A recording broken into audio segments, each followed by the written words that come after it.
రైతుల భూములు కొట్టేయడానికి వైసీపీ ప్రభుత్వం ల్యాండ్ టైటిలింగ్ యాక్ట్ తీసుకొచ్చిందని తనకు టీడీపీ ఎమ్మెల్యే అభ్యర్థి ఆరుమిల్లి రాధాకృష్ణ ఆరోపించారు. కూటమి ప్రభుత్వం అధికారంలోకి వచ్చిన వెంటనే ఈ యాక్ట్ రద్దు చేస్తామని ఆయన అన్నారు. తనకు నియోజకవర్గంలోని పలు గ్రామాల్లో ఆయన ఎన్నికల ప్రచారం నిర్వహించారు.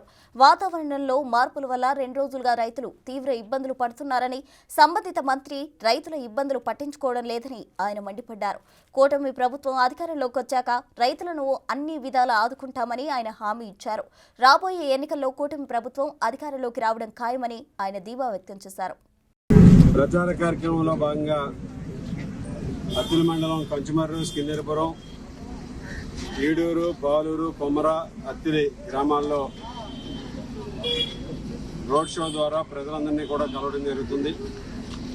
ముఖ్యంగా ఈరోజు ప్రచార కార్యక్రమంలో ప్రజలందరూ కూడా పెద్ద ఎత్తున స్వాగతిస్తూ, వారందరూ కూడా మహిళలు ఆడతలు పడుతూ ప్రజలు పెద్ద ఎత్తున స్పందిస్తున్నారు. ముఖ్యంగా రైతాంగం అంతా కూడా వారు పడుతున్నటువంటి బాధలను తెలియజేస్తూ మరలా చంద్రబాబు నాయుడు గారు, పవన్ కళ్యాణ్ గారు, మోడీ గారి నాయకత్వంలోని కూటమి అధికారంలోకి రావాలని, అప్పుడే వారికి న్యాయం జరుగుతుందని అందరూ కూడా ఆకాంక్షిస్తున్నారు.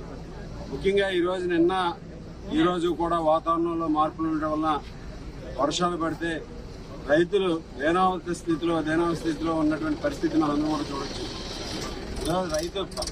ఈ ప్రభుత్వం ధాన్యాలు సరైన విధానంలో కొనుగోలు చేయకపోవడం వల్ల రైతుల ధాన్యాలన్నీ కూడా కళ్ళల మీద ఉండి వర్షం వస్తే తడిసిపోయి మరింత నష్టం చేకూరే విధంగా ఉంది ఈ రైతు పాలసీ, ఈ ప్రభుత్వం యొక్క రైతు పాలసీ. ముఖ్యంగా ధాన్యాన్ని ఎక్కడ అవసరమైతే అక్కడ అమ్ముకునే విధంగా రైతు గతంలో అమ్ముకునేవారు. కానీ ఈరోజు ఈ దుర్మార్గమైనటువంటి ప్రభుత్వం ఇక్కడ మిల్లు ఉంటే ఎక్కడో ఆక్వీడ్లో మిల్లుకి పంపించే విధంగా, లేకపోతే మాయిశ్చర్ కంటెంట్ ఇంత ఉండాలి, లేకపోతే తూకంలో తేడా వస్తుంది, లేకపోతే కటింగ్ చేస్తామని చెప్పి ఈరోజు బస్తాకి 5 కేజీలు, 3 కేజీల నుంచి 5 కేజీల వరకు కటింగ్ చేసి రైతుల్ని తీవ్రమైనటువంటి అన్యాయం గురి చేసినటువంటి దుర్మార్గమైనటువంటి ప్రభుత్వం ఇక్కడ స్థానికంగా ఉన్నటువంటి మంత్రి, కన్సర్న్ మంత్రి అయ్యుండి కూడా, పౌర సరఫరాల శాఖ మంత్రి అయ్యుండి కూడా ఈరోజు రైతులకు న్యాయం చేయలేనటువంటి పరిస్థితిలో ఉన్నారు. గోనె సంచులు ఇవ్వడంలో పూర్తిగా విఫలమయ్యారు. ఇచ్చిన అవన్నీ కూడా సగం చిరిగిపోయినటువంటి సంచులు ఇచ్చి, చీగిపోయినటువంటి సంచులు ఇచ్చి సగం ధాన్యం కిందే పడిపోతుంది.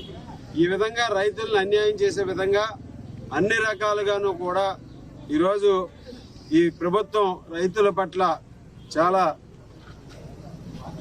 వివక్ష చూపుతున్నటువంటి పరిస్థితి మనందరం. For more videos like this, subscribe Big TV channel.